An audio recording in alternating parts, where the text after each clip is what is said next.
Welcome to the Boneyard. This is a podcast about Mythgard. This is episode 11, Into the Statmosphere. And my name is Flake. I will be your host. I am joined, as always, he just doesn't go away. And this is my co-host, Markthius.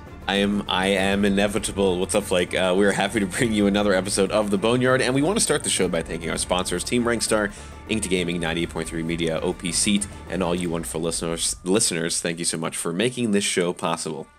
As new players discover the game, existing players are still finding their niche, but the murkiness and all the fluctuations of the game's meta and the trends that you're seeing, well, they're starting to settle. So we figured, why don't we go ahead and crunch some of the numbers and bring you some of those juicy stats that shed some light on what you're seeing when you queue into a game of Mythgard.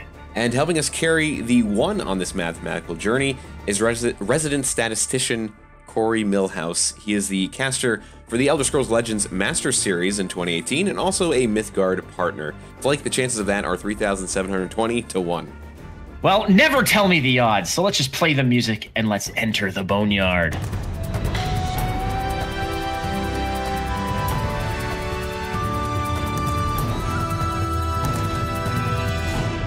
Okay, so we are into a new episode. We have 10 under our belt, so let's just call this kind of like a soft season 2, so to speak. But in the news for Mythgard, ladies and gentlemen, there is a balance patch on the way, as announced by Rhino CEO Peter Hu, basically landing sometime. Peter Fu. We'll just call him Fu. He got mad at me. I called him. I sent him a message and referred to him as Mr. Hu, and he said, "Don't ever call me that. I am Peter or Fu, and nothing in between." So Fu is saying that the landing time for the new patch is going to be November 18th through the 22nd. So that week, guess when that is? Guess right after. Wow. Guess what?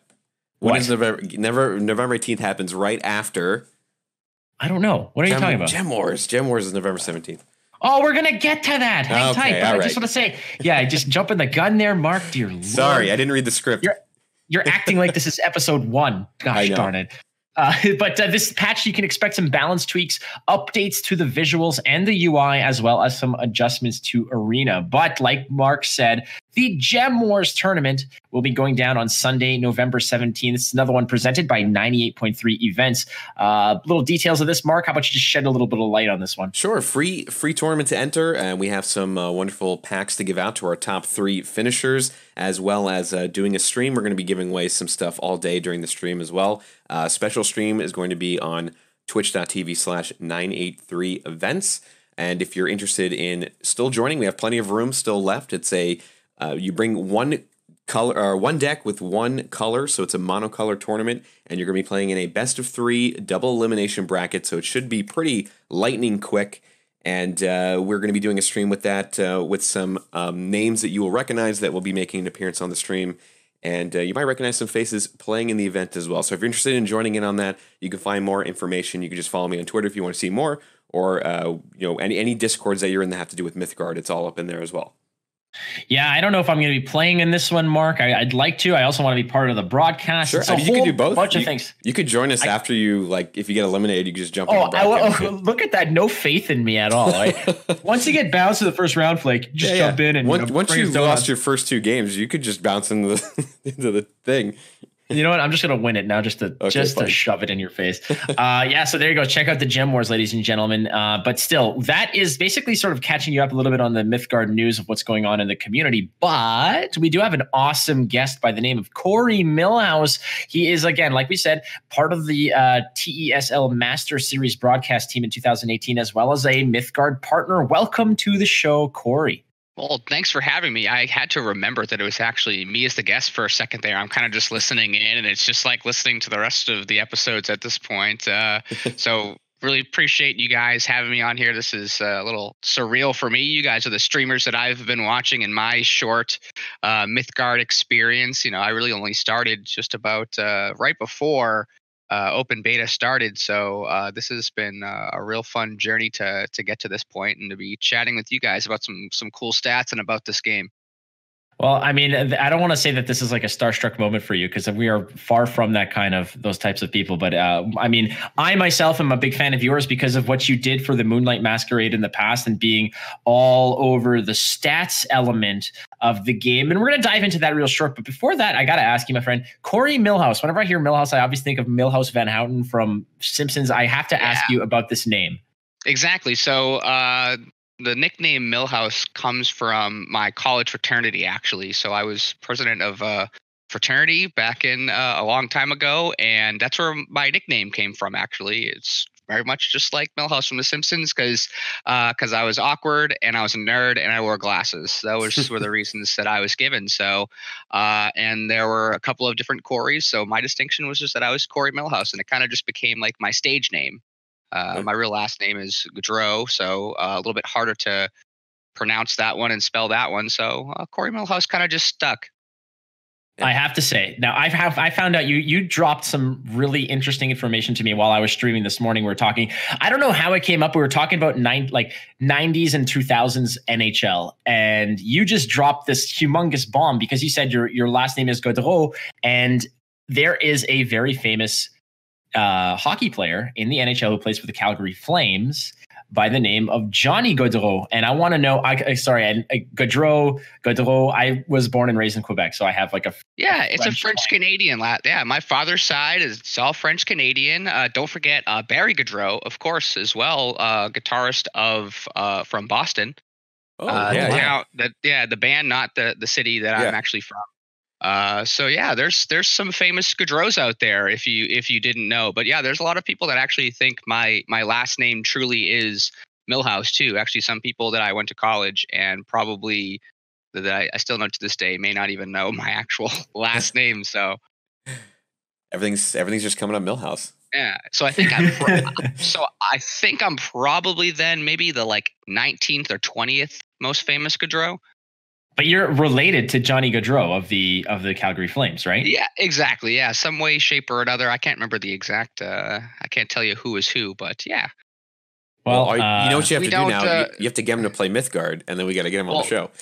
Well, I'm sure, I'm sure, like most other people, he's not out doing podcasts talking about his cousin that is a card game You never know. He might be.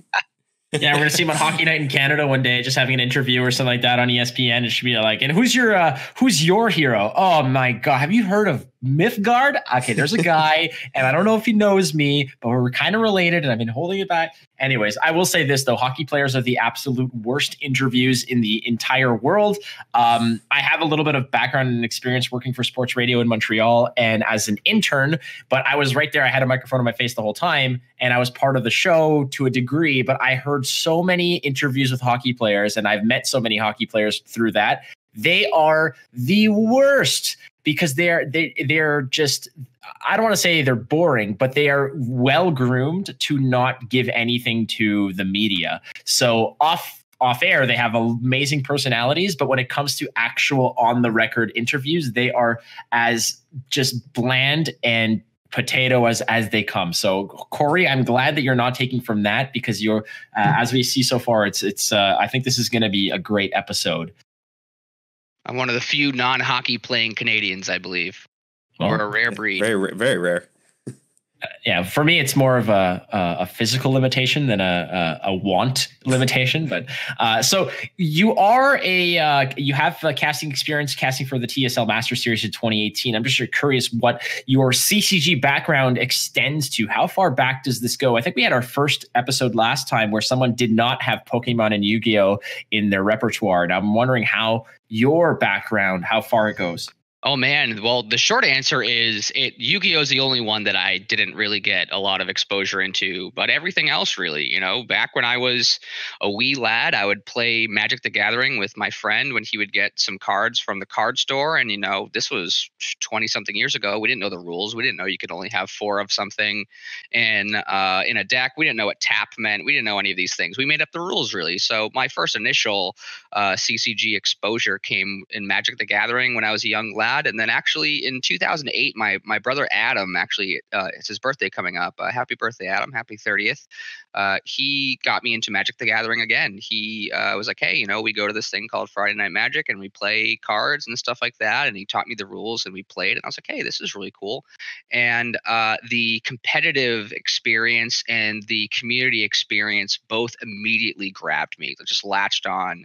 And it was something that I loved because I was always a competitor as a kid. I played sports all the time, did anything that I could to get to do something in which I could win in. So and working with people is something that I've grown to love. So from Magic to, let's see if I can rattle off a couple here that I've either played in some like either Worlds or done some commentating. So Magic, Pokemon, Force of Will, Kaijudo, Mythgard, The Elder Scrolls Legends, Eternal played, and then a little bit of like dipped into Duelist, Faria, Gwent, like the littlest bit of everything except Yu-Gi-Oh! I know nothing about. Everything else I can do. I can pass a conversation. Yu-Gi-Oh! Nothing. I know what Pot of Greed does. That's it. That's the one everybody does. That or like the blue-eyed dragon or something like that. But yeah, Time Wizard transforms into a baby dragon or whatever it is. Yeah, I know some of like Yu-Gi-Oh! Because of like the like Yu-Gi-Oh! Abridged and stuff like that. But that's all I really know. I remember I had to. Well, I still have cousins of mine who are a lot younger, and they were into cards and such. And I remember I was babysitting them, and I decided I'm like, let's go to the card store and I'll buy you each a pack of cards or whatnot. So we went and they ended up, they were like super young, but one of my youngest cousins, and I don't think he'll ever hear this, but his name is Michael. And at the time he was like 5 years old, and we went and he opened his pack of cards and there was like, I forgot what the game was. If it was like Digimon or something like that, like one of those short-lived games that he just wanted a pack of cards from. And he decided that one of the, like there was a creature that he pulled out of it that had like the highest attack rating, but like every other aspect of this card was just garbage. It was complete horse poo. And he was just like, this is the best card. And me and my stubbornness at the time, I was like, no, this is actually a bad card. And like I realized we were arguing back and forth about, I was trying to explain to him why attack value is not the end all of a card's value. I'm like, it's expensive to play. It has no health stats. It has like this and that or whatever. And I'm trying to explain to him why it's not a great card.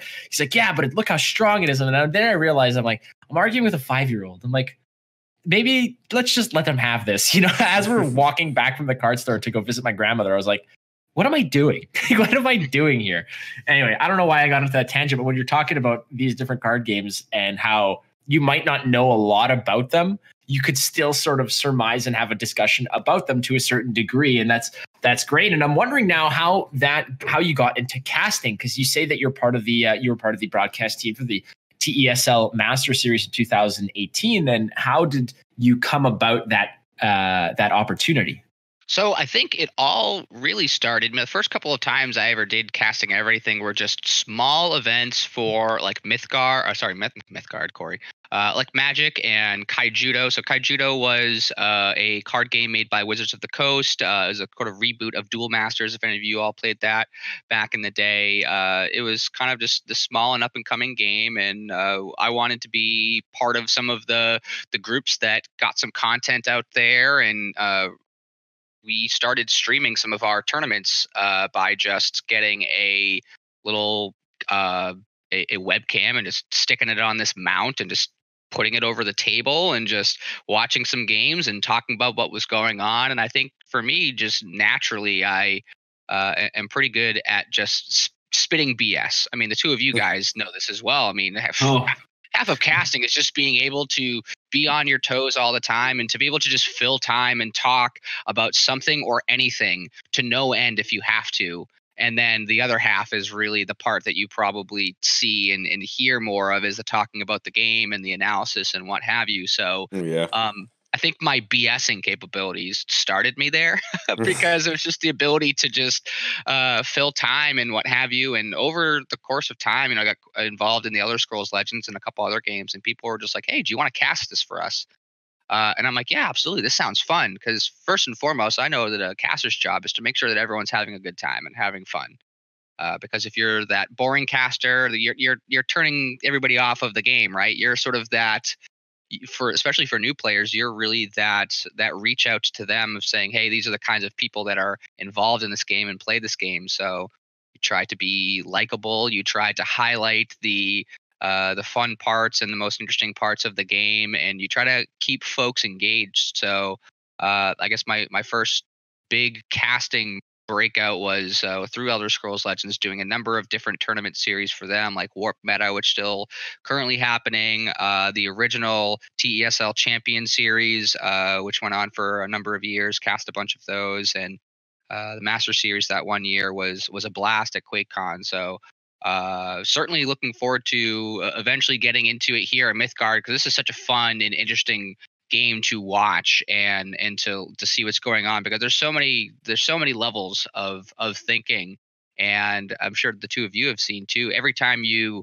make one decision in the game, you're like, man, I could have done 3 or 4 different things with this one card or based on the positioning. So there's so much to do, and there's so much that's going on, and I think the game is in a place where it's very easy to see with the 7 different lanes really was what is going on in each game. So I think that'll be a lot of fun. I know Flake and you and Laser Edition did a great job at the Moonlight Masquerade. That was such a fun and awesome tournament. I'm sure we're going to be getting plenty of more of those from 98.3 Media and anybody else that starts jumping on the bandwagon for tournaments. So the production value is definitely there.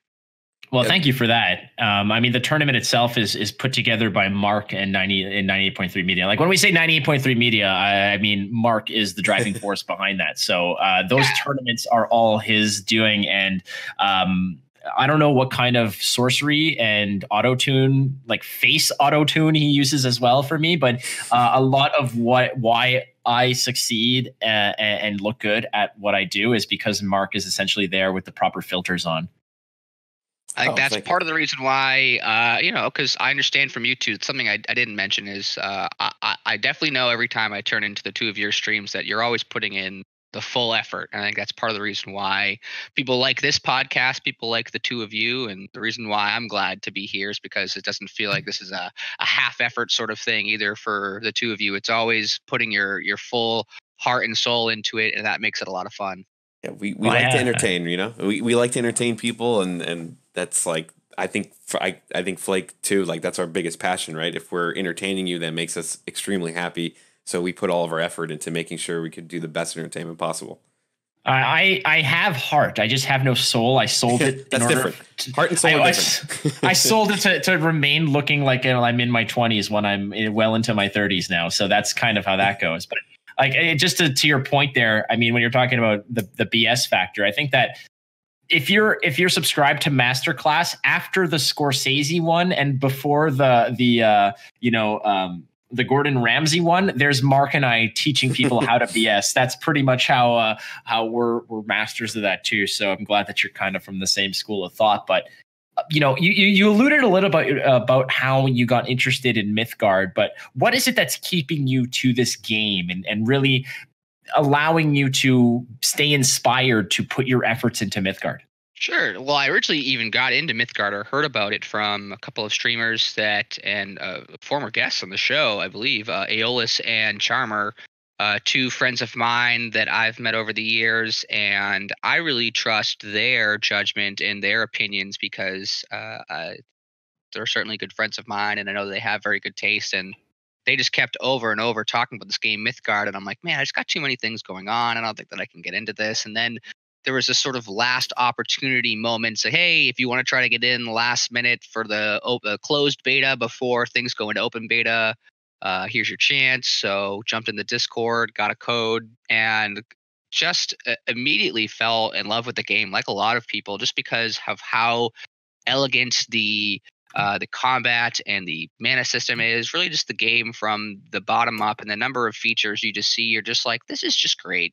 Especially this is really Mythgard. Really, I think the two of you will back me up. Has been the grounds of all of the folks that have come from other card games that they maybe were a little disappointed in the direction that things were going, or they got their hopes up of really what it is, and everyone's just kind of looking for some hope and looking for that their home, right, of what they're their number one card game is going to be. And I think that all the people that are here right now are the people that really do believe in the game's future and believe that the starting point that we have of this game that's, just a few weeks out of open beta has a really great, awesome starting point, and we see the potential in it. And I'm certainly one of those people that sees that this is the beginning of something that can certainly be really awesome and really fun. So I think the things that are keeping me here are certainly the engaging gameplay. I have a lot of fun doing that because I feel like I have a lot of agency in the games that I play, and I'm able to go back and watch my replays and pretty much immediately realize some of the mistakes that I've made. It's interesting and kind of easy to point out some of the mistakes from time to time. And the community too. Like, that's the thing, is I've been playing card games for a while, and I've been on the internet, on Twitch chat and what have you for years, but I never made a YouTube channel. Never really got into streaming consistently, just didn't have the passion for it. But MYTHGARD did it for me. MYTHGARD was really the one where it was like, this is something going on here that's worth sharing. These are some ideas that I have that I want to put out there and try to inspire some thought in some people. A lot of my YouTube channel is just decks and gameplay, whether it's something that a lot of people are playing, something that not a lot of people are playing. It's really just about sharing ideas and that sense of community. So it got me to say, let's buckle down and let's put some effort into something here. Let's make some videos.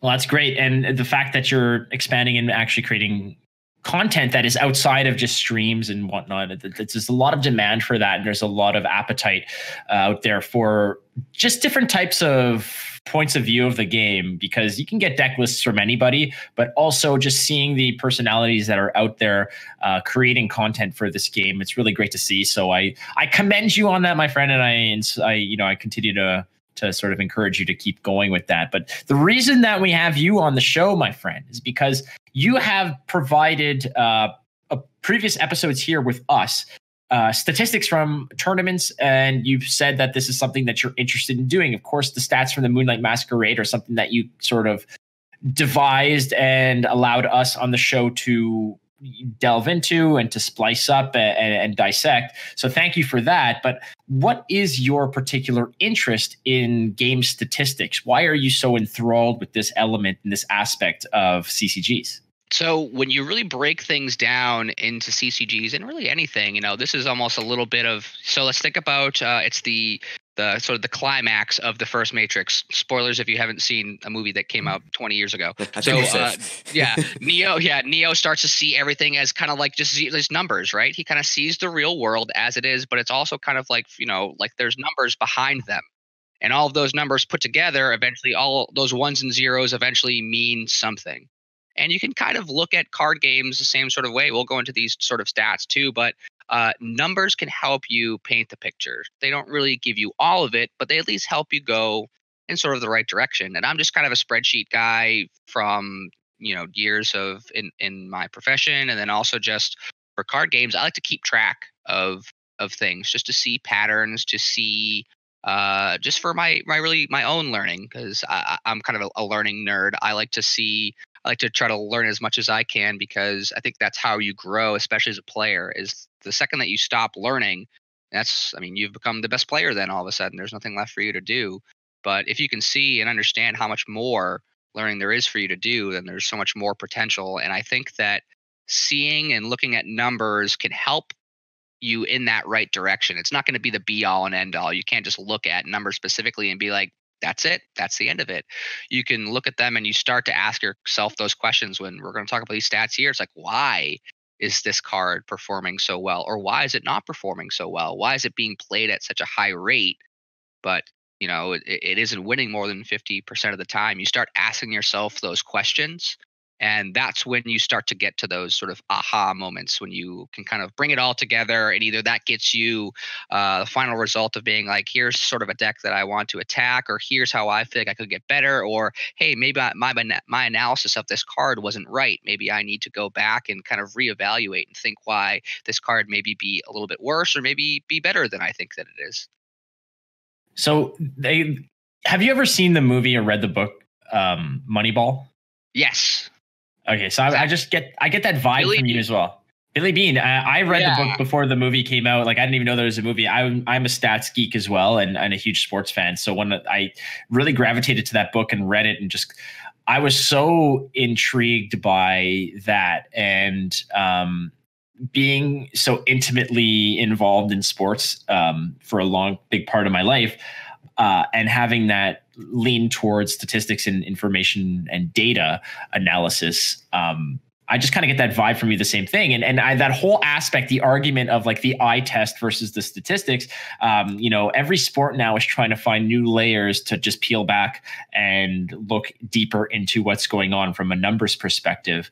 There's that famous scene in the movie in Moneyball where they're saying, oh, he's got, it's like, his on-base percentage is like 385. And then you have the old guard scouting team, and they're like, yeah, but he's got an ugly girlfriend. It's like, well, what does that mean? Well, he lacks confidence. It's like, that kind of thing. It's like he's 6'8" and can, he's got a fierce swing, but he doesn't get on base. Like there's an old school versus new school kind of dichotomy to how to evaluate games. I just feel like in card games, especially ones with such low RNG elements like MYTHGARD, are these stats just how you should be approaching this? Or is there just a sort of an eye testing that you can look at? Like, for instance, Living Mountain. Living Mountain is a 12-12 with overrun. And I think that it's not obscenely costed for that kind of card, but it's a bad card, and it's just like, you're like, yeah, but it's a beast with overrun, but it's technically, I mean, it's kind of a bad card. Like, yeah, where's Cousin Mike? It's the biggest card. It's the best. Yeah, Cousin Mike. My cousin Mikey, yeah, little Michael.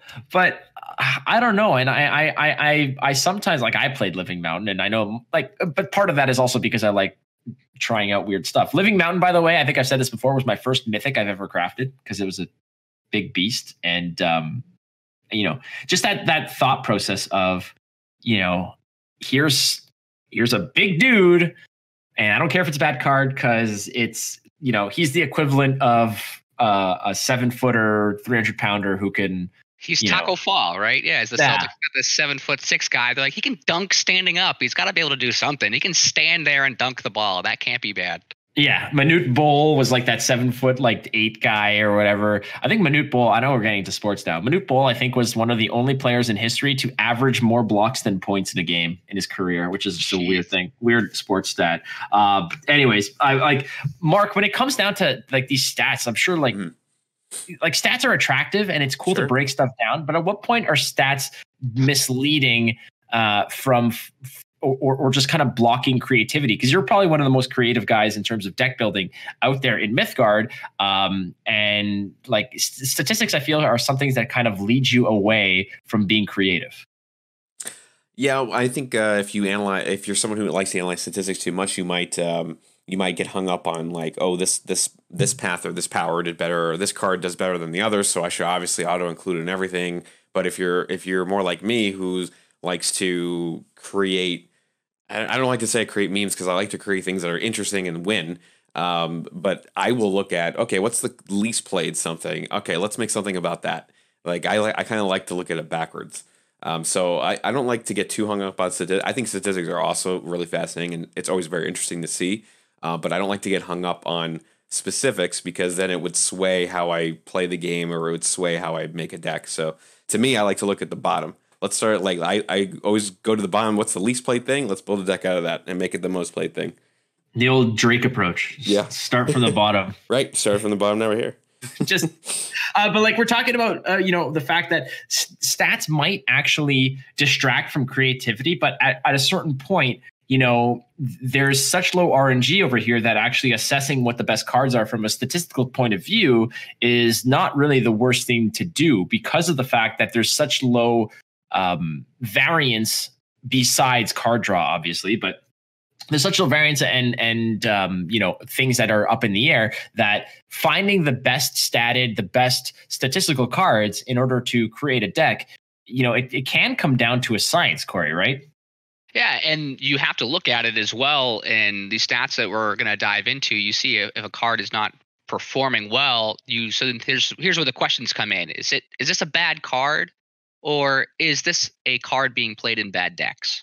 because it really isn't the card itself. Like there's no way to, put a stamp on this card itself. It's like, all right, how are you contributing to this win? How are you doing? Are you a really, really good card? Are you a bad card? All we really know is, hey, this card is showing up at this sort of frequency and the times that it is in a deck. This is how much and how often it does win. So it's very easy to look at a card and to say that, hey, it only 38% of the time this card wins. It's like, okay, that card sucks. But or are you looking at it and are you saying, well, is this card either being underutilized or is it just being put into a deck that it doesn't need to be in, and that's why it's not performing well? So you have to try to figure out what kind of questions you can ask afterwards to try to get to what the root cause is here, or not the root cause really, but really the root analysis of a card. Is it a home thing? Is it a power level thing? You can do the same sort of thing with cards that are doing well. It's like, well, okay, if this card's doing pretty well, is it being played in multiple decks? Is it because it's in one really, really good deck? You have to continue to ask yourselves those sorts of questions to get to your real full. And this is all perception, right? These numbers become fact for a certain to a certain extent, but it's going to be how it is that I interpret it. It's going to be how Mark interprets it. He's going to be how you look at it, Flake. It's going to be all of our own sort of answers to the questions that we have about these cards that will eventually come to these and come to our own conclusions. That's right. And, a lot of the times it's just a card, that old adage of, I was born in the wrong generation, kind of thing, whereas certain cards might not be either fit into the proper design, or some of them might just be missing one little add-on or one little supporting cast member, so to speak. And that'll come with expansions, I imagine. And one of the suggestions that was actually mentioned today on stream was the Lort, Yes. And I know, Mark, yeah, you've played around with this card, right? That's my avatar. Well, there you go. Yeah. But it sort of lends itself to a mill strategy. And speaking of which, if there was like a fraternity that involves milling cards, like if there's a CCG fraternity, we should call it the Milhouse. I think that would be pretty damn cool. Sure. So you could be our leader, Corey, and then we'll go from there. But wait, I was going to say real quick, when you mentioned about what you just said about the cards like missing something, and maybe that's why they don't play it a lot. And I want to say that I had this conversation as well on my stream recently, because I play a lot of Fires of Creation, and typically people say, well, you can't really do much with it because if you're not playing Stretcher, your options are limited. And I think that's one of those paths that's like, I'm pretty sure that expansions are gonna like go hard effect heavy and give you way more options with Fires, because that's definitely one path that I feel like it is limited by that, because there's only so many artifacts you could play, and there's only so many combinations you can come up with artifacts. So that's one of those limited situations. Fires of Creation is going to have its day, and it's going to be crazy for sure. I can't wait. It's going to be one of those ones where we're gonna kind of look back and laugh, like, oh, I remember when Fires of Creation was kind of like the joke thing. People would just do it for fun, and people think it's a meme, and then when they lose to it, they don't understand why. I'm just flash forwarding here to watching Flake stream. He's just sitting there with head in the hands. He's like, these Fires of Creation decks, I hate them. Everyone sucks for hating. I'm telling you, I'm just saying, you'll see me eventually kind of being there and be like, Mark and I were the ones who believed in this for ages. I mean, my first deck that I ever really invested in was the Stretcher, like the Fires Creation Stretcher deck that I made. And I'm in high gold with it, and it's not an easy trek, and I don't really spend too much time in ranked, but it has a positive win rate all the way through. I'm in gold 7, gold 8 now, with just that, playing that yellow red Stretcher deck. But I think you're right about that, Mark, is that like these paths like Fires of Creation are missing the elements to support it, and wherein the Stretcher really is the only kind of win condition artifact, wherein you'll want to play extra artifacts on top of it to protect the Stretcher. That's why you'll play Fires of Creation to play off of that, wherein you're playing the Forge Links to find the other artifacts, etc., and cycle through your. Well, it's one of the only offensive artifacts, right? Because if you look at what all the other artifacts do, they're mostly aid, like giving you more mana pool, or they're very defensive, like buffing something or dealing damage when you get attacked. Like, it's really that one. I would say the red really only has the most offensive artifacts. That one and the trident or something. No, not that. What was it called? The bolt. The ones of the. Oh, right, the barred bolts. Yeah. That's the only other one that those two are really the only ones. And if you want to be an offensive stretcher deck or an offensive artifact deck, you really want to do stretcher with the dragon teeth card, because that's the only combination that's really gonna be very like kind of aggressive, and that's a perfect storm scenario. Unless you had, you want to do 6 damage per turn, well, you're gonna need all 4 of those cards in your hand at some point, and that's very difficult to get. So it's like Fires of Creation is one of those things that's like you need the perfect draws in order to make it work right, and that's what makes it frustrating. Part of it is also that if you want Fires of Creation to actually give you value, you probably need to run about eight plus artifacts. Oh yeah, you gotta have at least 9 is what I always say. Like, because otherwise your draws with creating the units that you create from Fires of Creation aren't gonna have any value because they're not pulling anything for you. So you just have these large, they get larger as you go, and then you're just gonna have these large things that you can't do anything with. Oh, but they're great burn fodder, Mark. Oh, yeah, are they so good? They are. Great burn fodder, which allows you to go above 10 mana, which a lot they don't of give you a gem. Not. They don't give you a gem though. That's the only thing. So you could you got to use that correctly, which is another hard thing. But the thing about it is that if you find an artifact that you like, a lot of the times there's maybe, even if you're getting aggressive with the artifacts and play like 5 or 6, it's still not in your wheelhouse to play Fires of Creation. So oftentimes Fires of Creations is not even a consideration over something like Turn of Seasons, Rainbow's End, or Journey of Souls, or something like that, wherein it's like, you know what, I really like these Matryoshkas, or I always pronounce it incorrectly, but the green artifact. Yeah, you just call it the Russian dolls. The Russian dolls. Yeah. Like I like those, and I like the Living Sword. So that's 6 artifacts, but 6 is not enough to warrant playing Fires of Creation. So I'm just gonna go with Turn of Seasons. Yeah, it's true. It's you got to commit. If you're gonna go Fires of Creation, you have to commit to the artifacts, and you have to go ham with artifacts, because it's not worth your time. If you go less than 9, you're not going to really get any value. So this is a good time now. We can actually dive into the statistics, and these statistics are care of Rhino themselves. And Leo was kind enough to give us a little glimpse of statistics from the past approximately 2 weeks or so, between October 26th and yesterday, November 11th. That span of time, those 2 weeks, we have some statistics for you in terms of when someone queues into a match, what is their deck comprised of. So we're going to jump into these, gentlemen. I think you have all those statistics in front of you as well. Yep. Yes, I do. I believe that the 26th was the last patch. Oh, that's probably true, yeah. Let me see if I can do some quick fact checking of that. I think it was, because that was right before Masquerade, so I think you're right. Yes. Yep. So it's pretty much since the most recent patch came out. So for a timestamp, this is when Rainbow's End had the change to get the Leprechaun's coin. That was kind of the big change. There's a small change to Season's End with the life totals and what have you. So really the biggest changes were to those 2 patches for this most recent patch. And the Orpheum Apocalypse. Horrors, of course. Yes, Orpheum Horrors, yes. The end of the game, if you will, for some people. Exactly. To quote some like Reddit garbage, you did it this time. You just killed your own game. Yeah. Relax. The only viable beginner deck, right? I believe it was. Right. Because Red Blue's not running rampant right now, destroying everyone with their aggro.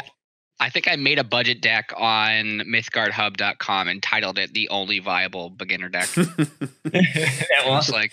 It was 4,800 dust or something like that. Isn't it funny how purple just totally fell off the face of the earth once like Orpheum changed and everyone just like abandoned red purple completely? Well, that's what we're gonna look into right now is the statistics of the actual game. And again, like you said, everyone once the nerf to certain cards came. This is from the last balance patch, and some people were claiming the sky was falling because certain cards got hit. But maybe these statistics we can infer what the next patch will be, given the fact that these statistics are likely influencing the decisions of the developers in terms of what they're going to balance and tweak, because they did say there are going to be some balances coming. What we don't know, but so let's dive in first to the color associations now, and the first thing that we have to just sort of pretext for you who's listening is the fact that these statistics are based on the fact that if you queue up a game, this is just takes your deck and essentially factors in these statistics. So first thing we're going to look at is the 6 colors. So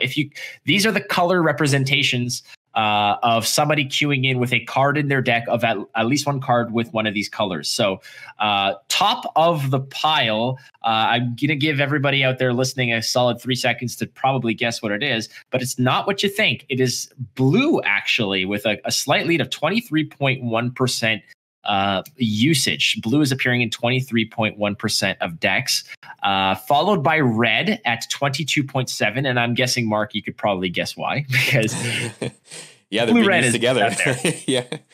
Well, that's it. The statistics, as you can see, they're 0.4% apart. And then also, after that, there's blue and red are also on their own when we're talking mono decks. Blue and mono red is very aggressive and mono blue is very mid-range. So those are two very, like Valkyrie you get introduced to in the story when you're first playing. And then red is going to be very budget friendly with aggro. So those are like the first two colors that you're going to try to probably build up on. So that's probably also why. Yeah, it's a good assessment is there over there as well. And so with those two colors themselves representing over 45% of the appearance of colors in games, then we have a swift drop off where the other color percentages are very close. 15.2% yellow, 14.4% green, 13.4% are orange, and purple is last place with 11.2%. Now, Corey, you're the guy. When you see this, what does this tell you? So you see there's a pretty big disparity between your highest played color blue at about 23% and your lowest played color at 11%.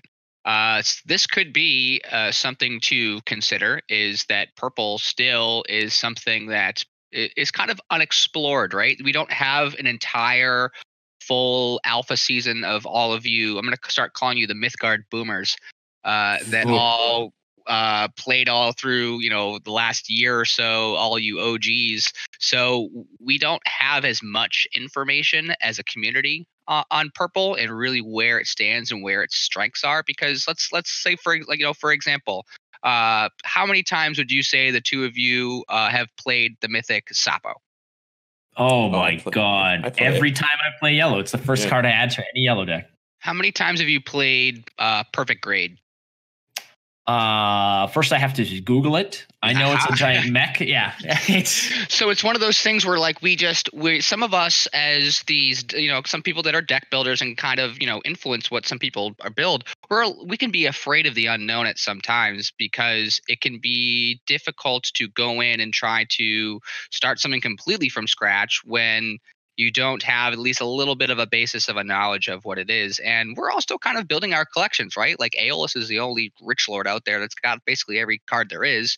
So we were all trying to build our mythics and our collections towards decks that we were already playing and what have you. And I think just as a community, purple's been kind of left out. There aren't really as many of those.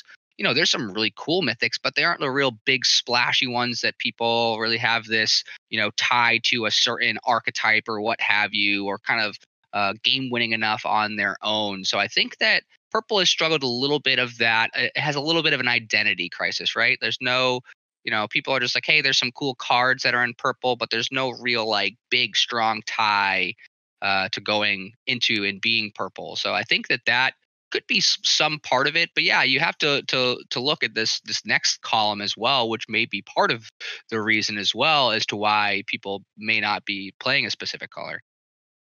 I think you're also seeing the combinations right up front there, because on the ladder right now, and I think a lot of people would agree, you're seeing a lot of red blue and you're seeing a lot of yellow green, which is the very control combo right now. And look at that, blue, red, yellow, green. They're all at the top. So I think that's also why they're so clustered together like that. Blue and red, just goes together like peanut butter and jelly right now. So does green and yellow. So does green and yellow. Yeah, and you can see they're very tight. It's not just a matter of the fact that, blue and red is kind of the antithesis to green and yellow. Blue and red likes to go hot and heavy. Yellow and green likes to sort of slow it down a little bit. So, blue and red is just in terms of actual budgetary restriction is a lot more liberal with how you can create it, because it's not an expensive deck necessarily to build, whereas green yellow is sort of a little bit higher up on the scale. But checking out the actual win rates, which are associated to the colors, there's a similarities as well in terms of pick rates and the very close together win-loss percentages. So blue is coming in. The most picked color, blue, has a 51.5% win rate. Red at 52.4%. Yellow is representing 49.1%. Green at 49.4%. And orange at 50.3 win percentage, and purple at 46.2. Now, what I really like about this spread over here is the fact that there isn't anything severely running away with it. Now, 52.4% win rate is just it's just in that zone where it's a strong color, but it's not OP just yet. It's not overpowered. Typically, if there's a color that has a 55 plus win percentage, that's when it becomes a matter of actual having to sit down and review, like, what's the problem? Why is it so big? And even though 5% does not seem like a lot, in the grand scheme of things, if one color is running away with 5%, advantage over every other color, that's significant. And in this case, I think even though there's not one that has a huge lead in the win percentage, one that we should probably look at is purple, that's lagging behind at 46.2%. And I know we discussed it about how there's not much, time left with it and whatnot, but what is something that could save purple? Is it finding it a better pairing in terms of a proper color pairing, or is it just a matter of that, perhaps it's not been delved into as deep as we'd like? Is it missing cards? Does it need a rework? Where are we at with purple? I think it's missing. I had this problem when I've been trying to make a mill situation, is that purple had great mill options, but the color combo was all over the place. And in order for me to truly make a mill deck, I had to play almost 5 colors in one deck, which made it, that's just getting ludicrous, and you're not going to be able to really play very well. And I think that's been my personal biggest issue with purple, was that the combo cards, like we talked about, Lort is a blue purple, and that's a great mill card. But then if I want other mill cards, I need to add in different colors. Like if Lort was a orange, let's say Lort was an orange purple, then I could go even more mill, because orange has some great mill in it as well. So like some of those cards I feel like orange is where it's lacking. There's not enough justification for me to toss orange in, because the combination that I want to make isn't quite there. I feel you on that. It's interesting to see how this goes. Do you think that there's going to be any major adjustments that'll be coming to boost purple? Do you think that that's going to be something that's going to be addressed in the upcoming patch? I'm not sure. I don't know what they could really. I don't think they should change any of those color combinations around necessarily, but I think that they could. I think purple could use some love in the sense that maybe with an expansion, maybe get some more stuff going with it. I mean, there's a lot of enchantments also in purple that I think are underutilized that are kind of interesting. There's one that you can actually duel other cards with that I never see played. There's a lot of purple cards that I rarely ever see, and I think that's something that makes it very difficult to justify putting in. There's a lot of great mythics in purple that a lot of people probably don't have yet, so that's also could be a reason. But I just think that purple is one of those colors that, because it creates so many items, that you can't burn those items either. I mean, you saw today when I tried to play mono purple against you, Flake, that I ended up with a handful of cards that I couldn't burn, and I couldn't generate any more mana, and it made it very difficult to justify a turn playing that item. I know they only cost 1 mana, but it made it difficult to decide when to do it, because there's so much removal in the game right now as well, that I could throw an item onto a card, and then the next turn that item and that card are gone. And so it's really hard to play items, I think, for that reason. Yeah, purple sort of suffers from a fact that it has a lot of build up, a lot of interesting, cool features, but the fact remains that a lot of the powerful cards these days are ones that have instant effects on the board. And, blue has a little bit more longevity and the value that it gets from its enchantments. So playing a unit on the board onto an enchantment will ensure a little bit more of its survivability, whereas red typically has an immediate effect. Either it's something like Magmator that comes down and deals damage, or something with Rush that can go ahead and just have immediate effect. And you don't have to go and play the card and wait for it to have an impact. It has an immediate impact on the board, and there's a lot of value in that as well. moving on now to paths, because the paths were something that were addressed in the previous patch, wherein Rainbow's End got a big upgrade. So we're going to just sort of cruise through the usage statistics first before we go to win rates. And I think that there's no surprise here when we're looking at this. The big three will always get the lion's share of this. And once I name the percentage of these, you're going to wonder if there's any actual games being played with the other paths here. But Journey of Souls is the number one played at 31.49% of decks using Journey of Souls. Right behind it, and I'm talking about right behind it, is 31.27% is Turn of Seasons. So these two are the, head and shoulders number one picked decks or paths for decks, whereas Rainbow's End, though it did get a significant boost in play, it's still lagging behind at 26.83%. But I suspect that those 26.83% of Rainbow's End decks are probably all just red-blue decks. Yeah. Well, then it falls off the map completely after Rainbow's End. Well, there you go. It? So oh my goodness, the discrepancies. It's crazy, and you're right. It is an absolute just cliff dive after that, because after the 26.83% of Rainbow's End, you have 6.48% from Disc of Circadia, and Mark and I representing the 3.84%. Yep, that's it. It's just you and me. of clowns out there who choose Fires of Creation, and of course the hipsters of the world who 0.08% who choose no path, probably because they haven't finished the tutorial yet. Play the tutorial, damn it! And that's how it goes now. Corey, looking at this, there's obviously a big three being chosen here, but I'm a little bit surprised that Rainbow's End is not getting, did not take number one here. That Journey of Souls and Turn of Seasons are pretty much sharing the king of the hill here. Yeah, and actually, Rainbow's End up in win percentage. It was 46.9 on October the 3rd. Just looking at some other stats that Fu had given us previously. So there definitely is a big jump there, both in I'm sure playability for certain, but then also the win rate. So I think that was what the goal was of trying to make a little bit of a change to Rainbow's End, was give it a little bit of that bump. But I mean, as far as the numbers go, I mean, this actually kind of checks out to the numbers that I've been seeing as well. I've actually tracked the last 106 ranked games that I've had at Mithril, and that pretty much sounds about right as far as those go. I've seen a little more infused than the numbers point out here, at least for powers goes. I guess we'll sort of talk about that in a minute. But as far as the paths, the sort of sounds about right. There's kind of the big three right now is Journey and Turn and Rainbow. It's really those three at the moment.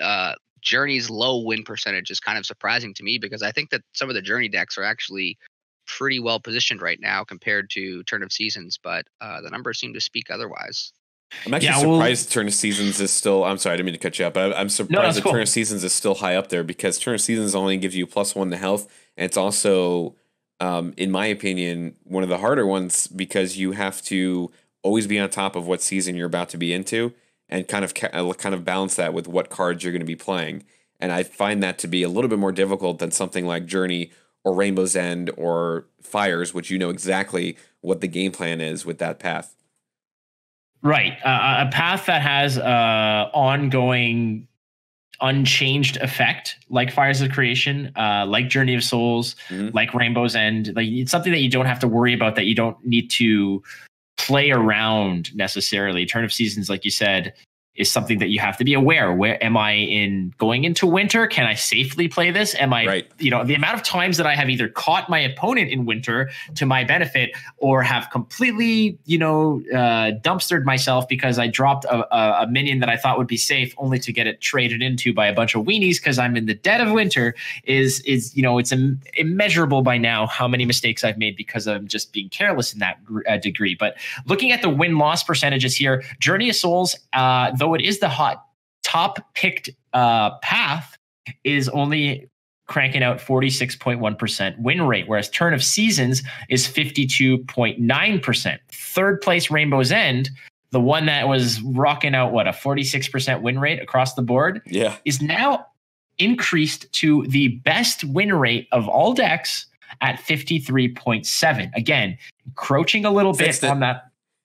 Well, fixed it definitely. It vastly improved it. Now, I don't know how much of that is equates to the fact that the deck that it's representing most often is blue-red aggro. But I think that's why. I think that's definitely why. It definitely helps that statistic, but it's needless to say that blue-red aggro it could have existed prior to this. Nothing would have changed. Rainbow's End still does more or less the same thing, but the value of that coin and the life boost that you get at the beginning and going second during the pursuit effect of +7 life is also something that is worth looking at. Did they overbuff Rainbow's End? I think the coin is overvalued, to be honest with you, because it definitely works well in a rush deck because you get that extra mana that you could throw another something easy on the board real quick. But I think that red blue was also, it's interesting it's being discovered now because there's nothing in the red blue deck that was different from before that you couldn't have done already. You know what I mean? Like, it's very interesting how Orpheum was the whole reason why red blue even came about to be an aggro scenario. But when you think about the fact that they're playing Rush on top of what's the card thing? The Overrun enchantment. The Demolition Speedway. Yes, that combination was still existed before the patch. So it's interesting that now it's just being discovered with Rainbow's End, and I think that's only because of that coin that everyone got very excited about that extra value, and that's the only reason why now we're seeing it. But I don't know that the coin is actually the reason why it wins more. I just think that people have finally discovered how good the combination is while also playing Rainbow's End. I think the change to the Leprechaun's coin, as opposed to having the way that Rainbow's End worked previously was that it was just the first enchantment that you played on the pursuit would be reduced cost by 1. Said now you have the Leprechaun's coin. I think just first and foremost, the most powerful thing all of a sudden now this deck can do is turn 1 Daring Trapezist. And there are a lot of decks that actually, that is just the clock starts too soon. And it just starts snowballing into the point now where you're like, your opponent, sometimes a lot of decks just don't do anything on turn 1. Just turn 1, nothing. And your opponent goes, all right, 2 rush, go right away. Okay, so already you're on the back foot and you have the same amount of mana as your opponent, but you are already dealing with their threats. You're like, all right, got to do something now to deal with this Trapezist. Okay, here comes the thing that you wanted to deal with the Trapezist. Oh, looks like I've got my enchantment to deal with that, or I've got my Iron Belly to be able to deal with that. There just ends up being so much like your opponent can do, whereas it's a lot harder to deal with a 2/2 that's already attacking as opposed to what normally they could play on turn 1, right? Like a Strakoi Pup or an Iron Flash or something like that. So already being able to change that so that it can be a minion that can be played off the coin already, I think, gave a pretty strong archetype just a little bit more of a bump than it needed. I think it's strong because it hard carried me basically to Mithril. Fire Eater by itself, pretty much like right away. I was like, this card is busted. And if people keep telling me, they're like, yeah, Corey, you're the Fire Eater guy, right? How does the guy that loves Fire Eater? How does Fire Eater not cost any mana to do that? I had this argument. How does it not cost any mana when other cards that exist that are like Fire Eater cost you mana in order to do that ability? How is Fire Eater something that I could do that every turn and it doesn't cost me a single and thing? an action? Does it not cost? Yeah, it costs nothing. It used to be a standard action, right? Now it costs nothing. Yeah, and apparently the patch right after that I immediately started playing was right after Fire Eater had been buffed. So not a lot of people already took a look into it because it was a card that was not very good before. But right away, I had no perception or no tie to whatever the version was before. I just looked and I was like, oh, utility action? This is great. And just started jamming a bunch of awesome other blue-red cards with it. And next thing I knew, I was in Mithril and people were like, Corey, you Fire Eater spammer. And everyone's like, yeah. And then I remember Cruel Tech, champion player was like, Corey cracks me up. He spams nothing but Fire Eater, and then when it becomes OP, he starts playing snakes. Yeah, Fire Eater's so good right now. But yeah, that card is definitely very, very good, and putting enchantments on it too makes it pretty nice because you don't have to make a decision. Just like, all right, I'll attack it for 3, and it's a lurker, for 1, and it's a lurker. Yeah, exactly. It's just like you can't get it off the board. And the 3 toughness to start as well. Yeah, I could see that getting nerfed in this. They had to do something, right? Either add the action back or make it a 0/2. Like there's definitely a nerf coming. Yeah, so that is one of the big offenders, I would say for sure, is Fire Eater. Well, Fire Eater has different options that you can go ahead and sort of trim it back. And that doesn't necessarily just completely. I think the best thing that they might be able to do with it to sort of put it back to a reasonable place. I don't think right now that it's necessarily OP. I think that it's a powerful card, but I don't think that it needs addressing. But I think that if they just took away a standard action, like using the fire eating ability, would prevent it from moving if it needed to, and it would also prevent it from attacking if it was sitting on an enchantment. I think that alone might sort of trim it back to a digestible place. But again, I don't think that it's completely OP. But I get what you're saying, that sometimes it should cost 1 mana, in my opinion. I think that that ability needs to cost 1 mana still, because then that would force you to then think about, do I want to spend 1 mana to use that 1 hit ping? Or do I want to just do nothing and so I could use my full mana on something else? Because having it just be able to do that ability without having that decision is like, well, of course I'm going to do the 1 ping. Why wouldn't you? You're going to ping face, or you're going to ping something else. Like, you know what I mean? Like having that cost 1 mana, I think makes it a little bit more difficult decision to make.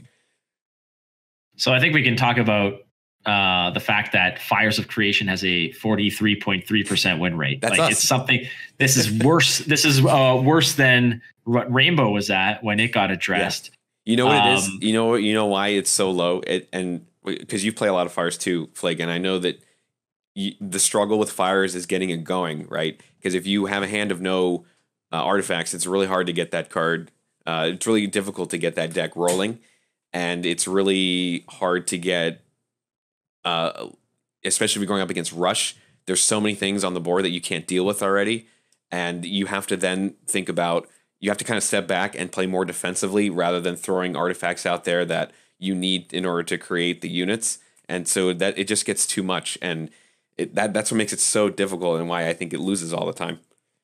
The thing about artifacts is that there's no temp. There are 0 tempo plays. Yes, most 99% of the time. Yep. Mm-hmm. You know, and the fact that you're generating a Forgeling still costs value. So if your opponent is playing something on turn 2 and you're only dropping your Dragon's Teeth, you're playing Dragon's Teeth, and maybe you drop that 1/1 Forgeling with armor for free, but it still does nothing for you, because that 2-drop is most likely head and shoulders way better than your Forgeling, and you don't want to drop a Forgeling that's just going to die and get no value in any way, shape, or form. So I think that it's Fires of Creation having a negative win rate a negative win rate at 43.3%. It's an F. Also, yeah, that's definitely an F. That's a failing grade. But I think it's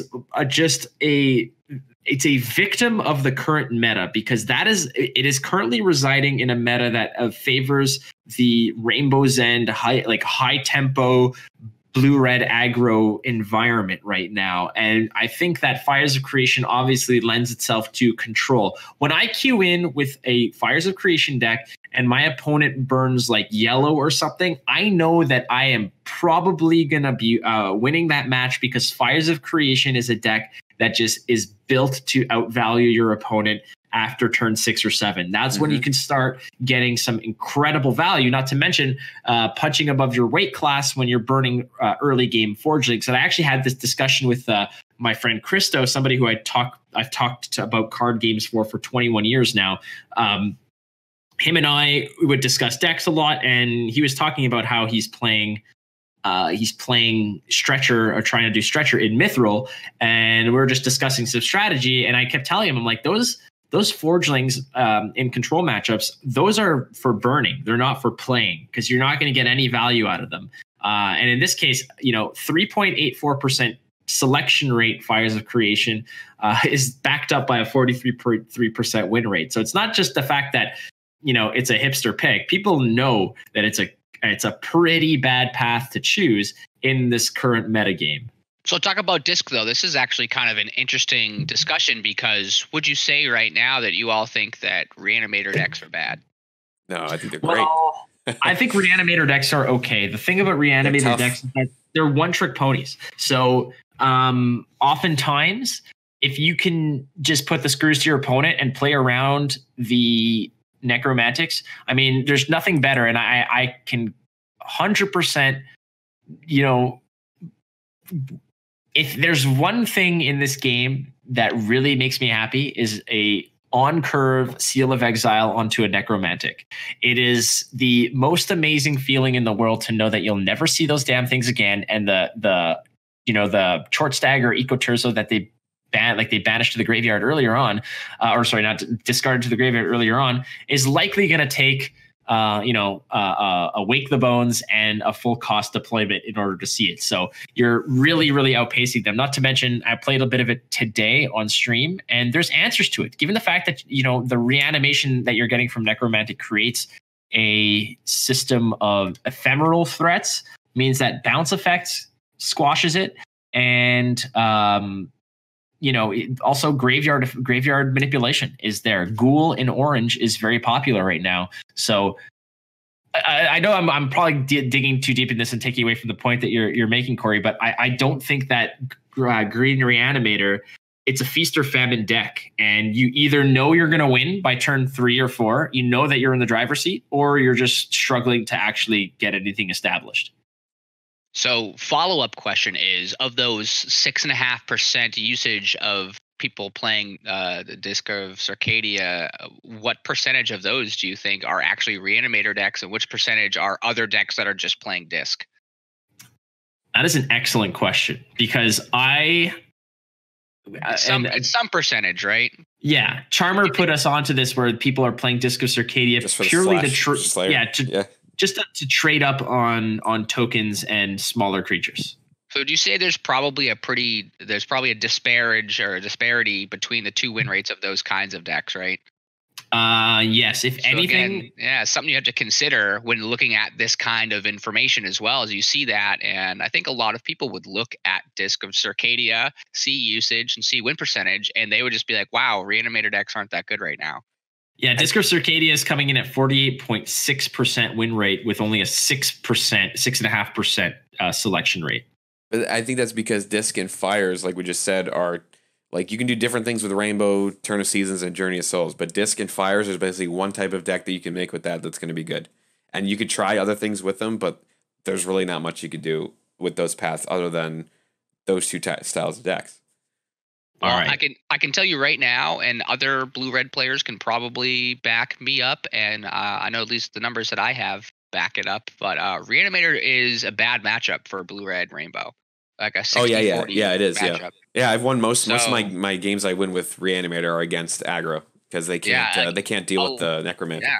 A lot of the and a lot of the versions too. There's different ones. I know, Mark, you're playing the yellow version. Got some cool tricks on that one. I've been playing the blue version. There's the orange version out there as well. Some cool stuff. So actually, really good matchup against the rainbow decks. So if you're looking for a deck to beat those decks out there, definitely the one that I recommend. Pretty good matchup. Tough deck to play. But certainly your good draws are good against them, and your above average draws will always beat them. So looking at the powers now, and I just want to zoom through these before we get, because we still have some stuff to cover and running out of time for the stats portion of the show before we get to the mailbag. But the power selection rates are as such. At the top of the heap is Impel at 37.97, so almost 38%. At about 29.5% is Infuse. Mend is 11%, 11.34. Mend is a great power. I like it. Smite is 8.8%. Foresight, 7.13. That's and the Reconstruct is 5.23%. Now, there was a thread on Reddit. Just somebody said, unpopular opinion, Impel should cost more. And judging by the usage statistic, it seems to be the most popular pick. And if I were to guess, I mean, just the fact that you can get more mobility and value trade and selectively trade, it creates a better option for your creatures to go ahead and find seams in order to attack your opponent. I think that, as cool as Infuse is, I feel like Impel, it's the utility of it, the fact that you can be evasive as well as reach other creatures that are causing grief. I think that Impel is likely, head and shoulders the best selection. But does it need a nerf in the sense of does it need to cost 3? How is Smite so low? That's my question. How is Smite only at 8 You know, like how is that only 8.8%? Like that seems really low. Well, Infuse is the better aggro pick right now, right? There's a lot more interaction and there's a lot more damage of yours that's being threatened by your opponent's board. So you need the ability to have some of your creatures or some of your minions trade up better and be able. That's where you're getting your damage from. Really, is from that, and you're ahead in damage in the damage race most of the game. Whereas Smite, you know, the real power of that comes from being able to come from behind and getting multiple usages out of that and getting 2 damage. Where most of the aggressive decks are pretty much get ahead, stay ahead right now. With the win rates associated to these as well, Impel, the most popular pick, has a 51.7% win rate, and I don't think that that's anything really to to worry about. I think that's perfectly fine. I think Impel at 51.7%. That's not a discrepancy. That's probably just the fact that a lot of the decks that are being played with these are just good, strong decks. Infuse at 54.5% as the strongest in terms of win percentage associated to Infused. And why do you think that is? Why is Infuse almost 5% better than every other, or has a 5% better win rate than just neutral, than going neutral in this? Oh, it's the best power for the best deck right now, right?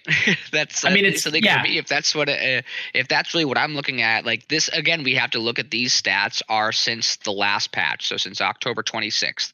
This isn't all time or in a vacuum or anything like that. This is for the last few weeks.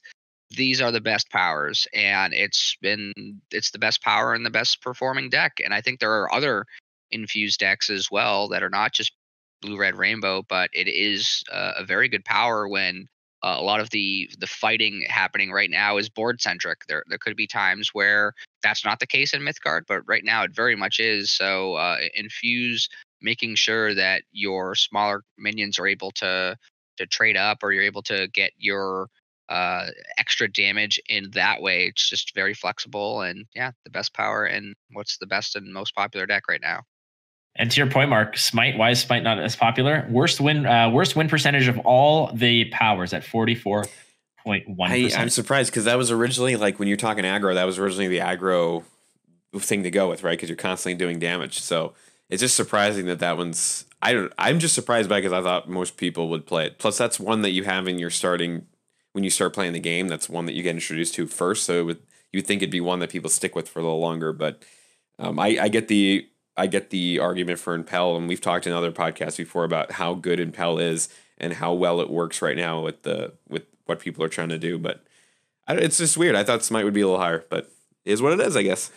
Well, part of it could be the fact that you're right. I mean, people do start out with Smite, so they might be entering the battle as novices of the game and losing more matches because, they're still new and playing as Smite. That could skew it, but I have a feeling that the fact that the selection rate of 8.8% might actually just be similar to most. I play Reanimator with Smite as my ability versus some other people play Mend. Some other people play, a mixed bag with that, Foresight or whatever. But 44.1% at the low end, and the best performing power being Infuse. However, the highest selected power is Impel. So there are some statistics for you regarding the powers. And I want to dive in now to the juicy one, the absolutely juiciest one of, what are the top used cards of the game. So what are the most frequently used cards, and what are the win percentages associated to them? So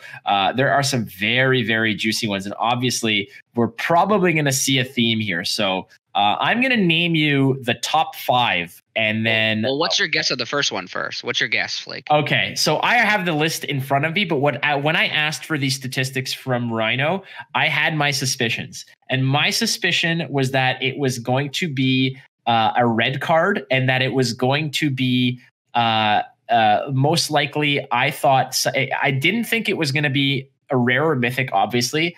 I thought it was probably going to be something like Daring Trapezist. I thought it was going to be that or Iron Belly Wyvern. I thought those two were going to be the number one picked cards out of all of them. I figured it would be red, though. The number one selected or used card is the Panic Raider, and I can totally see why. because it provides what the trapezist typically provides right out of the bat, but it draws you a card. And card draw in this game is one of those vital elements that you have to have a success. Is this a surprising factor for you guys to see Panic Raider at number 1? No, it's a rush card and it's red. So there you go. Yeah, he attack and he draw. I mean, he pretty much, he checks off all the boxes that we were talking about, which was, he's an uncommon card, has the rush ability, and draws cards. It has kind of a great addition to any deck. I mean, any red deck should probably have a Panic Raider in it. For the most part, anything that isn't playing like a hyper control. And he comes with a 54.9% win rate when included in a deck. So, there's plop a reason. That with a stairway. Oh my goodness. I know, Corey, that you've done a little bit more of a deeper dive into these cards for some interesting, little highlights or features. And I don't know if you want to go take a look at them and sort of pick out what you see that's noteworthy. Oh yeah, there's over 100 cards in this list, so we could really go down each of these one by one and say some of these sorts of things. But I really got a couple of the highlights here, which I think and I think a lot of people, when you hear these stats, you're like, yeah, this kind of makes sense, or hey, this actually, that kind of does make a lot of that does paint the picture of really the meta and what's going on. Highest win percentage card on the list. Oh, okay. So I don't know this. I do not know this. Okay, here we go. I can throw these some out to you guys. Yeah, so don't tell me what it is, but just tell me what the percentage. 58.9 win percent. Oh, that's pretty freaking high. Almost 59. We're the only one We're getting close to 60 on that one. That's a you're very, and I'm not looking at the list. I'm not looking at this massive list that I have in front of me. I only really focused on the first 15 cards, so it's not in the first 15 cards. I'm gonna say. Oh my gosh. It's in the top 30 or so. Can you give me just Mark, if you know it, yell it out if you have a guess. What am I guessing? I'm sorry. What am I guessing? The highest win percentage card when included in a list. So and it's in like the 30s. So like winningest card right now. I'm guessing the win percentage of the most winning is like what the percentage is of the most winning card. How about it's been the theme of the podcast so far. Oh, okay, so it's okay, never mind. 98.3%. No, yeah. So hold on a second. I was gonna say the Miso Libre, but now that you said that it was mentioned in the podcast, I'm gonna go with Fire Eater. Fire Eater at 58.9% and is at that 0.55 frequency, so almost half apparently the rate of Panic Raider. Actually, maybe I'm not understanding the scale here, but yeah, Fire Eater, the winningest card in this list. I don't think I have the exact losingness because it's pretty close, but it actually looks like it's Avenging Alpha. Avenging Alpha and Shinobi. Oh, actually, sorry, Shinobi. It's Shinobi of Smoke. I found one immediately lower. Shinobi of Smoke, 43.5 win for percentage. Shinobi of Smoke. Well, yes. Hold on a second. God's Blood Transfusion, 43.2%. Oh, we have a winner. There is. We have a winner by losing. God's Blood Transfusion. I am surprised. A couple cool other quick highlights. Very high up there on the win rate, but pretty low on the list right now is Ghoul. Maybe this is because there aren't a lot of Reanimator going on, but even still, 55% win rate. So pretty high up there for another card that you could be playing in a number of your decks. And the highest card after Fire Eater, I believe, was actually the Iku Turso that you mentioned, Mark. So yeah. I think the highest win was either, Chorchdag was 56. So yeah, Iku Turso up there as far as your highest winning mythic rare. Yeah, I know that is a beast of a card. Twin Juna, 56% is pretty high up there. I believe 7 Ring Ritual was in the 56 as well, 56 range. But yeah, I mean, there's I'm going to be hoping that these statistics get published. I don't know how this entire list is for everybody, but I mean, hopefully we gave you a little bit of a nice window into how people are playing the game and just the numbers behind it. And I know Corey, myself, Mark really love this kind of stuff, and Corey did an excellent job of breaking it down and picking out a lot of these tidbits. So again, the top 10 most played cards: Panic Raider, Daring Trapezist, Demolition Speedway, Einar Thane, I'm pronouncing it improperly probably, but Giant Stairway, Magnus Thorson, Wings of Abaddon. Then you got Magmator, Braggy, Thunderclap, Iron Belly, Strigoi Pup. And then Misanthropia, the top non-blue or red card played is Misanthropia. All right. Friends, we are going to go and hit the mailbag. You guys sort of dropped in with a little bit of your questions, your comments, your topics. We're going to tackle all of those on the other side of this break.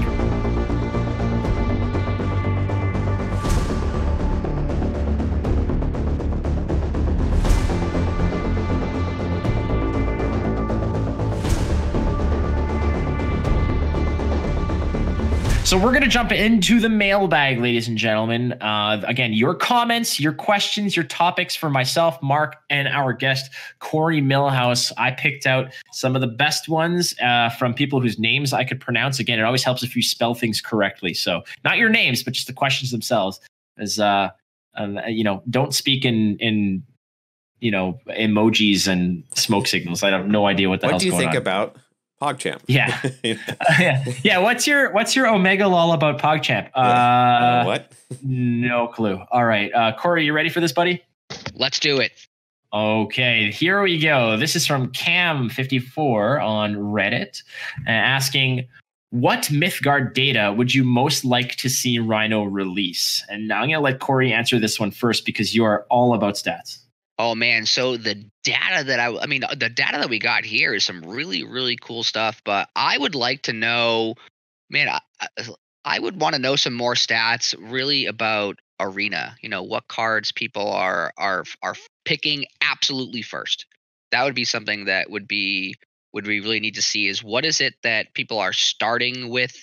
How often is it the same exact color? How often is it two different colors? Things like that would be really interesting, because I think we're going to start to get into the world of Arena here soon, where people are going to have sort of built up their collections. Maybe they're getting a little bit of bored of constructed and are going to be looking to do some other things. And I think the next avenue really to explore is sort of that world of Arena, which we're supposed to be getting some cool updates to in this next patch too. Mark, how about you? I mean, we've besides the fact that the choosing rates and et cetera and win rates, is there any other kind of piece of data that you'd like Rhino to sort of let us in on? I'd love to see stats out of 2 vs 2, like because it's a very different meta in 2 vs 2. Like Fires of Creation is really awesome in 2 vs 2, so I'd love to see what the stats are on, like its usage stats on that. And then I'd just like to see overall usage stats. I'd love to see like how often people log in, how many games. Like the average amount of games that they play per session, and just kind of stuff like that. And that sort of stats I'm sure will never be released and I get why, but those kind of things are just kind of interesting just to see how long people play. I'd also love to see what platform they're mostly playing on. Is it mostly PC? Is Android doing better than iOS or vice versa? Those kind of things are always kind of fascinating. Yeah, for me, if it's something that's not necessarily a gameplay related, I like to know where people are when they play, not like their freaking home address, but I mean, what area of the world. Playing from? Yeah, we actually do that. I do that with our podcast actually, because one of our places we upload to tells me those statistics, so I get to see actually what platform they're using to listen to the show and what country of origin they're listening from, which I think is really interesting. Oh, that's awesome. Yeah, I think that's really cool. And I mean, I myself am a very proud Canadian, and I'm not saying that this isn't going to turn into a nationalism kind of thing, circle jerk about that kind of stuff. But in reality, if given the chance, I like to have. For instance, in Teppen allows you to choose the flag to put next to your name, and I very proudly go ahead and put my Canadian flag next to that. Whereas I queue in versus people, it's like, oh, I'm playing against someone in Japan, or I'm playing against someone in the United States, or I'm playing against someone in Egypt, or against someone in the UK. Now, obviously, they can probably lie and choose whatever flag they want, but it's just cool to sort of have that aspect. But the actual in-game data that I'd really like to see would be how colors fare against other colors. And I know that is not it's difficult because it colors are mixed up and it's kind of, this versus that and whatever, but I don't know if there's an actual metric that they can sort of pull out of that. But it would be cool to see how red fares, the win rates when red plays against yellow, or when red plays against blue. Oh yeah, those would be cool. Yeah, we had something similar to that, didn't we? Oh, we kind of did that for Masquerade, right? Isn't that what you kind of did, Corey? Like how they won against another color? Or am I missing that? No, it was. Oh man, if I could have done that, that would have been pretty cool because we actually would have had a lot of the matchups, so we could have seen how some of the decks fared against each other. But something to think about for the future. That'd be something cool to see. Definitely. You know, some of the matchups because I keep track of those sorts of numbers for myself. You know, like of those. I don't want to go too far down the rabbit hole here, but for example, of the games that I've played against Blue Red, like I have a 60% win rate with the Reanimator specifically against Blue Red Rainbow. So knowing those kinds of things is really good to be able to say, hey, you know, this is a favorable matchup for this either color or archetype, or unfavorable, so you can potentially tweak your decks for some good or bad matchups. And the country thing we could actually do for the next 93 event, because in Battlefy you pick your country flag as well, so we could actually do a little statistic for that for the next one and see like what country was the most represented. That'd be kind of neat. That'd be cool. I think it's just something that I personally like to look at. All right, next up again from Reddit, Cursed Nostalgia asks, in your opinion, what is the strongest color? What is the weakest color? This is a debate that kind of rages on, and it sort of, you know, changes like the wind because it depends on what is making it happen. But if you had to choose one color, what do you think the strongest or weakest would be? So that's hard to say. I still think that orange has a number of the best, like the best combination of tools in the game, and some of the more powerful effects for sure. They have pretty much a little bit of everything, and I do think purple is a little on the weaker side. I could see some love for purple being needed. How about you, Mark? I know that you're going to say well, I could say yellow, but yellow is not as well rounded. Yellow is very strong because of its yellow does well. If you're looking at the decks that do well as just by itself, yellow is one of those. I guess we'll go with yellow because that's one of those decks that does so well on its own as a control option, just being mono yellow. So when you add other things into it, you really have a very strong color there. And I will agree with purple. I think purple also needs some love. I think purple has an issue with too many items and too many underutilized cards, and I think it needs a little bit more love to give justification to using it more. I'm going to go with yellow, mainly because it's what I'm most successful with in a mono capacity, and I don't care about going too deep into this question. I'm going to just say yellow. All right, Mr. Homa asks, there are only so many hours in a day and so many CCGs that continue to be pumped out. How do you decide which ones to invest your time into, Corey? Easy question. So play the games that make you the happiest. Do what brings you the most joy. You know, there are some games that I stopped playing because I honestly felt like I was becoming like more of a toxic, angry person just from playing them, from the reaction that I would get from, you know, losing a game or something like that. So whatever's going to bring you the most joy and you're going to have the most fun with, don't have a game feel like a chore to you. Don't do, you know, go feel like you have to log in and do your daily things in games that you're not having fun with. Just the ones that you're having the most fun with, that have, you know, bring you the most happiness. I agree with that wholeheartedly. If you're going to be investing your time, you want to make sure that what you get from it is fulfilling and enjoyable. Because if it becomes anything less than a diversion and less than a way to spend your time getting enjoyment, then it's no longer a game. It's no longer. It becomes almost like a job, like work, and that's kind of what you're not aiming for when it comes to card games. Card games are supposed to be engaging and challenging and fulfilling, and yes, frustrating at times, but if it's so, you know, I only have so many hours a day and I get this all the time. Mark, you get this too, as streamers. Why are you playing this? Why are you not playing this? And my answer is I woke up this morning and I wanted to play this. Therefore, I am playing this. In very few scenarios am I, quote unquote, forced to play another game because I have obligations or whatnot. I play things because I want them. And I would never agree to play something that I don't like to play. It's just as simple as that. Yep, 100% agree. All right, this one's from answers play MYTHGARD. Yeah, well, there you go. If that's what you want. If you're looking for a soundbite, play MYTHGARD. That's all it takes. How do I decide? Right. Because MYTHGARD. From Wholesome Gaming on Reddit, what are your hopes for the competitive scene?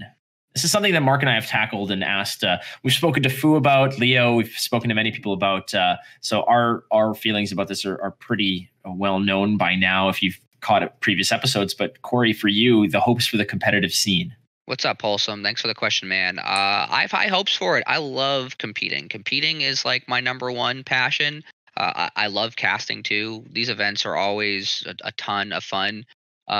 Realistically, I want the game to grow organically before we try to do something crazy, like have some sort of large competitive scene with all these crazy aspirations. So I'd love to see it, but I understand that it's probably going to take a little while. You want to done it right. You know, it's not something that you want rushed out. We've seen that in the past and kind of putting the cart before the horse in certain cases, and it never really works out. One more question from the community. Again, if you guys want to submit questions for any future podcasts, you can always feel free to drop it to Mark or myself, either on Discord or on Twitter or wherever you guys kind of find us. But this one's from Benzie on Reddit. What is your most memorable match that you've played to date? Is there any one game or match, Corey, that you're like, man, that was a good one? I had a match recently. It is recorded on my more recent YouTube channel videos for Blue Green Combo Reanimator, where I had a game against LeVar Ball. None other than LeVar Ball. I'm sure it's him himself. Why would anyone lie about who they are on the internet? Bringing that big baller brand to MYTHGARD, baby. So not only did I play against him, but so I'm playing Necromantic, and on turn 4 on curve, he sealed my Necromantic and one in my hand. So I'm already like down in the dumps, and I'm like, how am I going to win this game? I also have a clip of Winaric going through and seeing how I win this game, but I don't want to spoil it too much. But basically, I have an exact perfect top deck. The end of the game involves 2 Allfather's Horns for lethal, so it was pretty insane. I had to make a lot of very, very calculated moves to be able to even be in the position to win the game at 1 HP. So if you want to watch that video, it's the second match in the video, and it's pretty insane. It was a lot of fun. Mine is just, every stretcher game that I play that goes to depletion is always the best thing that's ever happened to me in my entire life. I don't care. I don't need to have kids in my life because I've had stretcher games go to minus 200 life. Like that to me is just as good. Don't at me, but yeah, sex is great. But if you ever gotten depletion minus 200, come on. Mine's just a mana one. I got this happened on my stream, and I had an uncontrollable laugh moment because I was playing Fires of Creation like usual, and I was playing the Nord Data Core, and I got it up to 31 mana, and I don't know why I just started laughing because I was like, I like don't even have enough cards to use that much mana. I just let it sit too long, and then when I remembered to use the Data Core, I had 31 mana. So that was just embarrassment of riches. Yeah, and apparently that wasn't. I thought that's got to be the record, right? But apparently someone did. Like Data Core used to give you more than that because now it's for every 2 power it gives you 1 mana. But I guess it used to in alpha it gave you 1 to 1. So I guess someone was telling me that somebody got up to like 45 or something ridiculous like that. Like that's just what are you gonna do with 45 mana? That's crazy. Kill him with Flame Spear. Yeah. To quote my friend Samir from Office Space, you invest half of it in low risk mutual funds, and then you take the other half to your friend Asajula, who works in securities, and he will invest it for you. Now actually what used to be a sick combo. You'd get that much mana with Data Core, and that was back when Fire Eater would actually cost you 1 mana to do his ability, and you just sit there and ping face with Fire Eater for 41 mana. That's disgusting. Like that's just Stop it. Oh, I can't wait if they do that. If they bring the action back, that's what I'm gonna do. I'm gonna do a Fire Eater with the Nord Core, and I'm just gonna sit there and ping face with those 2. See, now that you made that sound, you made that nerf sound like a buff, and it'll be a buff for me and a nerf for everybody else. Okay. Well, there you go. That closes up the mailbag for this week, ladies and gentlemen. I want to once again thank, Corey Milhouse, the statistician resident over here, who came in clutch with previous stats, but also a special thanks to Leo at Rhino Games for coming in clutch as well with this great list of statistics that Corey, myself, and Mark got to sink our teeth into. Corey, I hope you had a great time on the show, my friend. Oh, man, this was a blast. Thank you guys for having me. This was really something awesome to be able to dig in and to chat with you guys. And I know we've got Gem Wars coming up this weekend, which is going to be a really good time. Oh, Gem Wars is going to be awesome. I don't know if I'm going to, like Mark said, oh yeah, once you lose your first 2 games, you'll be able to join us on the broadcast. So I can't wait for that. It's up to you, man. It's up to you. But I think you should play because I wanted to play him in the event too, but it's too much of a conflict of interest, so I can't. But it's like I think Gem Wars is gonna be really fun, and I really hope it goes well. I hope everybody has a good time, and it's something we can continue doing. I'd like to do Gem Wars, again, more than once kind of thing. So. Oh yeah, well we're gonna be talking about the results of Gem Wars on the next episode, I guess, right? Mm-hmm. Yeah, yeah, for sure. That because it'll be this Sunday, so the show comes out on Thursday. We'll be playing it that Sunday, so the next episode will be diving into the stats of Gem Wars and breaking down what happened. Hell yeah! So put your thinking cap on there, Corey. Where you got to come in clutch on this one too. Oh, there will be stats. Don't worry. I'll be there with my spreadsheet. Awesome. Well, you have talked about your YouTube channel, and how about you go ahead and let us know how we can catch you outside of this podcast, Corey?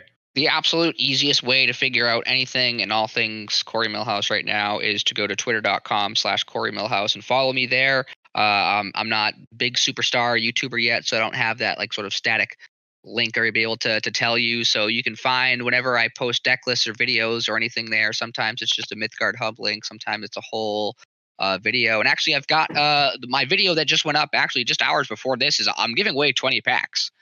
So if you like packs for MYTHGARD, then check out my latest video where all you have to do is just comment on what it is that you'd like to see me tackle in the future, whether it's deck lists specifically, maybe you've got the whole list ready, maybe it's just an idea, or just let me know what it is that you'd like to see in the future, and you could win 20 packs. So yeah, check me out on Twitter, find my YouTube through there. I'm sure you can just go on YouTube and type in Corey Milhouse. You can find me. The one that's got silly looking guy with the fire eater, in the picture there is me. So yeah, find me through there. Everything's Beautiful. coming up Milhouse, Flake. Absolutely. And the vindication, the fire eater with the highest win rate out of all the cards. Spectacular. A perfect way to end and wrap up this wonderful show. Mark, on a scale of 1 to 5 forgelings, what would you give this? I'm going to give it a 5.55 forgeling. So many 5s. So many forgelings. Such a good record. 5 cost 5.5 forgeling. Well, Mark, again, you are the hardest working guy. How many things did you have to do behind the scenes? Millions of things. Tons of buttons and levers and all that kind of. I got so like much a nuclear craziness. power plant back here powering this whole thing. That's ridiculous. I don't know how it works, but thank you so much, Mark, for producing it. And Mark, we got some sponsors that we want to shout out to. Sure. We're just going to thank again real quick our team Rankstar for hosting all of this that we do here. And also that comes along with OPC, Inked Gaming, and 98.3 Media, which is the other sponsor that puts on all the great events. So make sure you check all that out.